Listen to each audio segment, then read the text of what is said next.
Working class communities deserve as good or better than what the wealthiest get. Why are you here, Jeremy? To support those people taking strike action today, the sacrifice they're making in order, yes, to get a decent pay rise, but also to ensure we get a decent education service, to ensure we have a decent health service, to ensure we have a properly staffed civil service, and all the other people that are taking action today. It's inspiring to see so many young people here on this very large trade union demonstration. It's brilliant.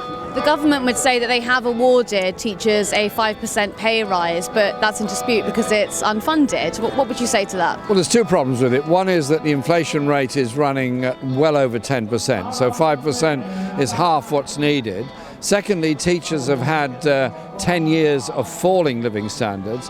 And thirdly, and this is a very equally serious issue, by unfunding it means that every school has got to somehow or other balance the new rate of pay against existing staff, existing building requirements, or anything else. So who's going to lose out there?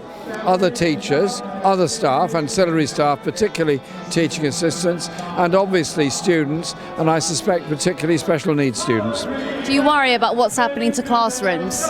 Yes, I do. I worry about the issues of proper funding in the schools, but also the whole philosophy surrounding education, which is excessive levels of testing, our children starting formal education, in my view, too young. I think we need a radical rethink on education, improve the creativity in it, start formal education later, and take the stress out of both the students, particularly the primary students, and the teachers. Do you think that's one of the largest disparities between state and private education? Well, it's a huge disparity, and if you look at the big orchestras in the country, look at the great theatres in this country, eventually the majority, unfortunately, of many of their prominent people all come from private schools because they're the ones that can afford the orchestras, afford the theatres, and afford that degree of education.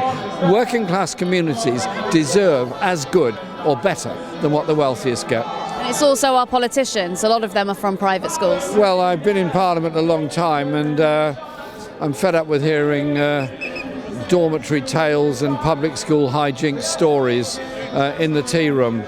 I'd much rather hear about people and the struggles they went through to become a nurse, an engineer, a teacher, and all the things that they did as well. Jeremy Hunt has just announced his new budget. There wasn't a lot in there for the workers. Why do you think that is? Well, what we got there is $6 billion giveaway in corporation tax to the largest corporations, who basically are not only going to get the tax relief on investment, they're going to get a plus on top of that. So in other words, for every £100 they spend on investment, they get between £120 and £150 from the taxpayer. Well, how is that sensible or fair? Likewise, by not increasing the fuel duty allowance to any level at all, that's another $6 billion. What does that do for our environment? And what does it do to encourage people to move on to electric vehicles? There's so much else as well. And the private pension system that he announced is actually a giveaway to the very wealthiest pensioners. Can I just ask why you felt it was important to come here today? Because I want to be with the people that are making a sacrifice on behalf of all of us. I started today with some school teachers at a local school, City of London Academy in my constituency, and I'm here today with doctors and many, many others. That's why I'm here.